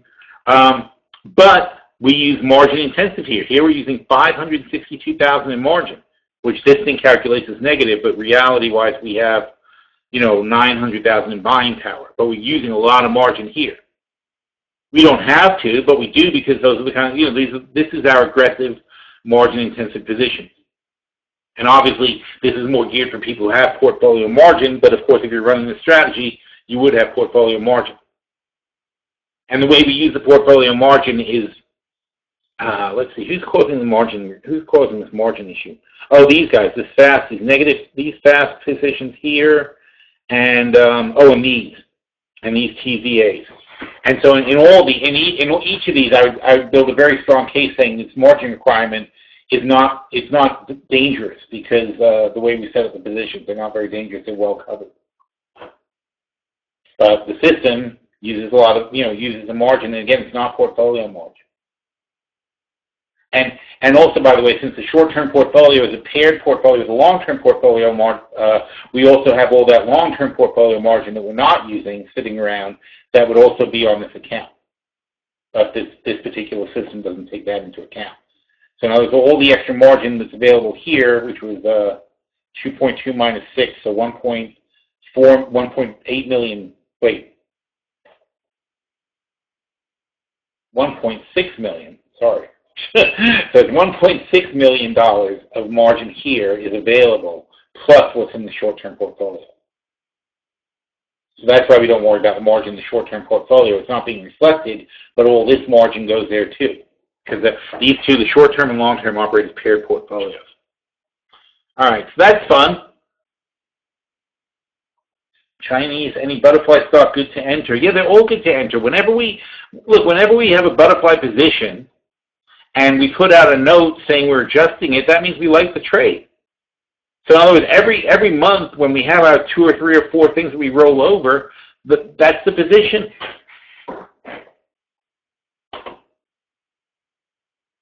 So I don't think there's any of these things I don't like.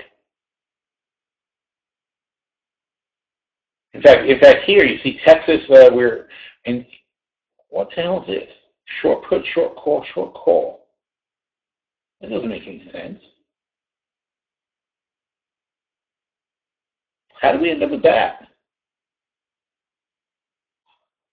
I think, is one of these wrong?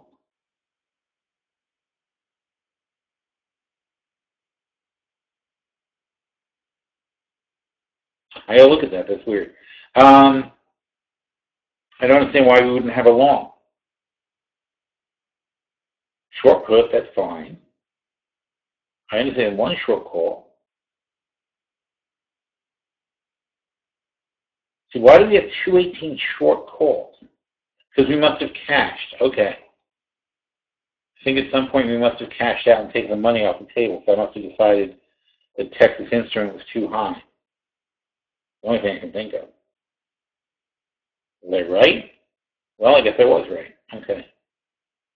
I think that's what happened. I think when we hit 70, I decided I wanted to cash out because I didn't see them going higher, but they haven't really taken much of a dip either. So I think we took our longs off the table and we're going to close this trade at some point. I guess we'll wait and see what happens in January. What was I going to say? Oh, yeah. So Walmart, though, here we're being aggressively long. UNG, we're aggressively long. Texan, we're aggressively... Nope, Texas, we're not. I keep doing that. Apple, I'm sure we're aggressively long. No, not so much, but the adjusted trade for Apple is more aggressively long.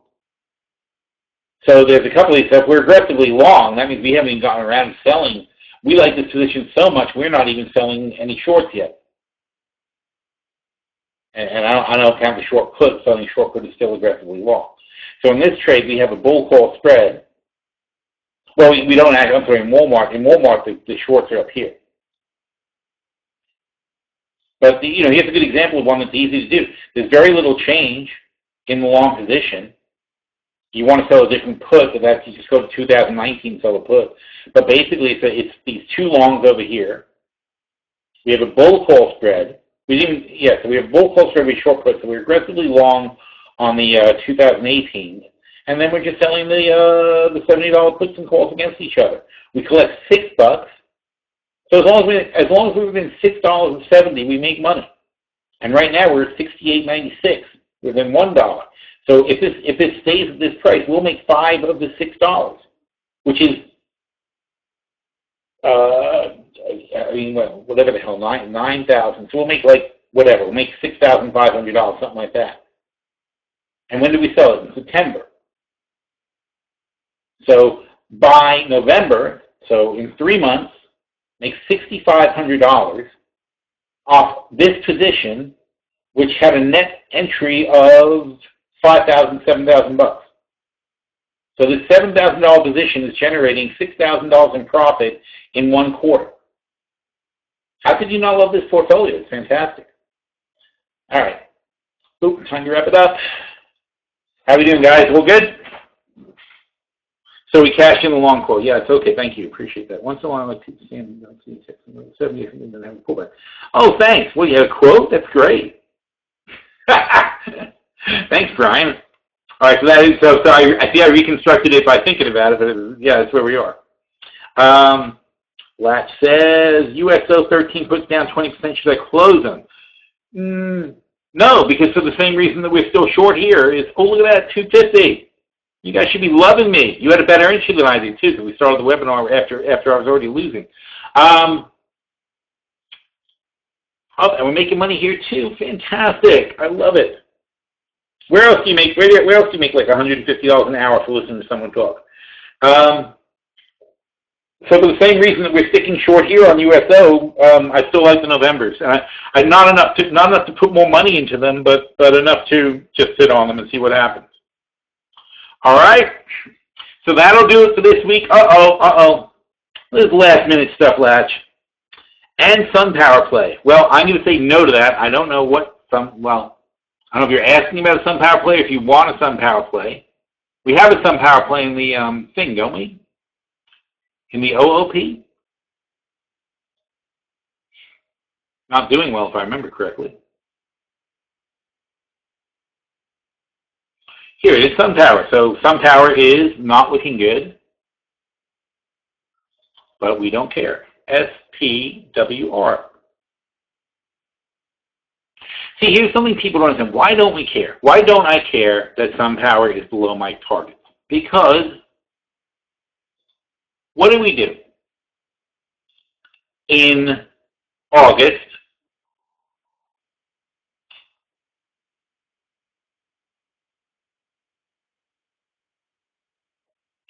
we got the $8 calls for $3. They're $2.80. First of all, they're $2.87. They're not even losing money. We have the $8 calls. They're 2018 $8 calls. I don't care what it's doing now. I care whether or not they're going to be over my target in 2018.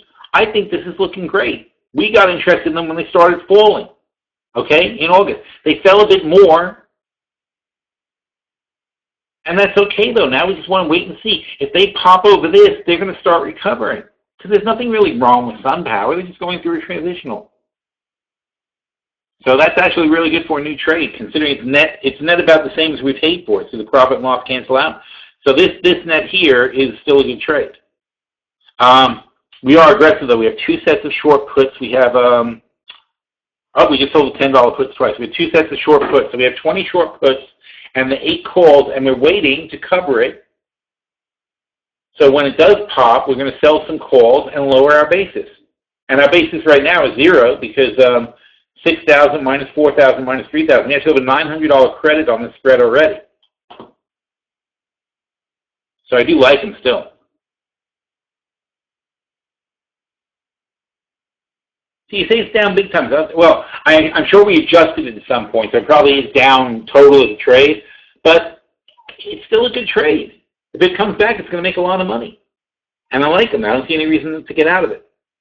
What happened to Apple? It went down 113 today. It did? No idea. So during the day it did this? That's terrible. Ooh, wow. Now that's just something stupid happened. That's a flash crash for one stock. That could have been disastrous for the NASDAQ. What the hell? What happened to did the NASDAQ even react to that?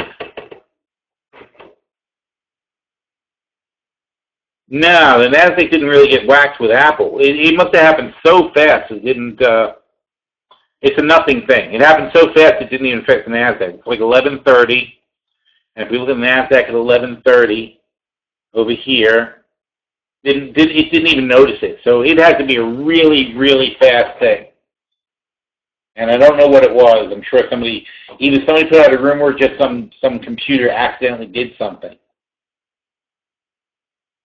But no, so I don't know of anything or any reason that would happen. And meanwhile, like I said, maybe it's one of our guys, because that was around the time we were adding our Apple trade. So one of our guys might have made a mistake when they were putting on. Because we have some pretty big trades. We have guys who could have done that. Because we have guys who are trading like millions of dollars worth of Apple. So it's possible that in our adjusted trade, somebody did the wrong thing or hit the wrong button. But I wouldn't go by that. That's just not a big deal. Okay, I mean, because it reversed so quickly and had basically zero effect.